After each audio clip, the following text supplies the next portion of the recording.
जालना जिल्ह्यात मागील 4 ते 5 दिवसापासून रिमझिम पाऊस बरसत आहे आणि आज या पावसाचं रूपांतर जे आहे ते मुसळधार पावसामध्ये झालेलं आहे। बदनापूर शहरालगत असलेल्या एका शेतामध्ये सध्या मी उभा आहे। आपण जर माझ्या बाजूची ही दृश्य बघितली तर या ठिकाणी असलेलं कपाशी हे पीक जे आहे ते संपूर्ण पाण्याखाली गेलेलं आहे। त्यामुळे या शेतकऱ्यांचं मोठं नुकसान जे आहे ते आपल्याला पाहायला मिळत आहे। खरं तर मागच्या 4 ते 5 दिवसापासून जालना जिल्ह्यामध्ये रिमझिम पाऊस बरसत आहे। आज दुपारीच हवामान विभागाकडून जालना जिल्ह्याला ऑरेंज अलर्ट जो आहे तो देण्यात आलेला होता। त्यानुसार दुपारपासूनच मुसळधार पावसाने हजेरी लावलेली आहे आणि आपण या ठिकाणी पाहू शकता की खरं तर ढगफुटी सदृश्य पाऊस झाल्यामुळे शेतामध्ये पाणी साचल्याने या शेतांना अक्षरशः तळ्याचं स्वरूप आलेलं आहे। मी ज्या ठिकाणी सध्या उभा आहे त्याच ठिकाणी जवळपास गुडघाभर पाणी साचलेलं आहे आणि आपण जर थोडंफार समोर जर गेलो तर या ठिकाणी आपल्या असं लक्षात येईल की गुडघ्यापेक्षाही जास्त वर पाण्याची पातळी जी आहे ती या ठिकाणी आपल्याला पाहायला मिळत आहे। आपण जर या बाजूचं शेत जर पाहिलं तर संपूर्ण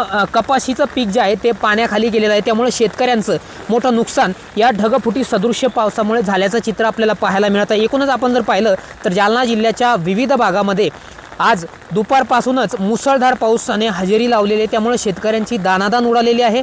जिल्हा प्रशासनाने देखील नागरिकांना खबरदारी घेऊन सतर्क राहण्याच्या सूचना ज्या आहेत त्या या ठिकाणी दिलेल्या आहेत। एकूणच आपण जर पाहिलं तर हा पाऊस जो आहे तो काही शेतकऱ्यांना दिलासादायक ठरत आहे, तर काही ठिकाणी शेतकऱ्यांचं प्रचंड नुकसान करून प्रचंड मोठा तडाखा जो आहे तो या ठिकाणी शेतकऱ्यांना दिलेला आहे।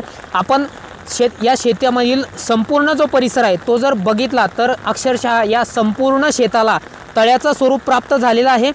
संपूर्ण कपाशी जी आहे ती पाण्याखाली जाऊन या शेतकऱ्याचं मोठं नुकसान देखील आता या ठिकाणी झालेलं आहे। फक्त हा पाऊस इथेच नाही तर जिल्ह्यामध्ये सर्वदूर झालेला आहे आणि बदनापूर शहरालगत असलेल्या एका शेतामध्ये मी आहे। आसपास सुद्धा गावांमध्ये हा अशा प्रकारचा पाऊस जो आहे तो झालेला आहे। त्यामुळे शेतकऱ्यांना मोठा नुकसान या ठिकाणी आता झाल्याचं पाहायला मिळत आहे। खरीप हंगामात लागवड केलेली जी पिकं होती त्यामध्ये कपाशी असेल, मक्का असेल, सोयाबीन असेल किंवा इतर फळबागांसह जी पिकं आहेत त्या पिकांना मोठा तडाखा आजच्या पावसाने दिलेला आहे आणि पुढील काही दिवस पावसाची शक्यता जी आहे ती वर्तवण्यात आलेली आहे। त्यामुळे नागरिकांनी खबरदारी घेऊन सतर्क राहण्याच्या सूचना जिल्हा प्रशासनाने दिलेल्या आहे।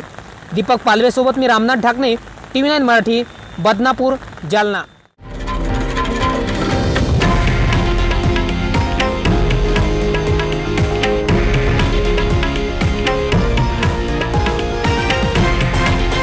हे आहे देशातील नंबर 1 न्यूज नेटवर्क आणि आपण पाहत आहात TV9 मराठी, एकमेव।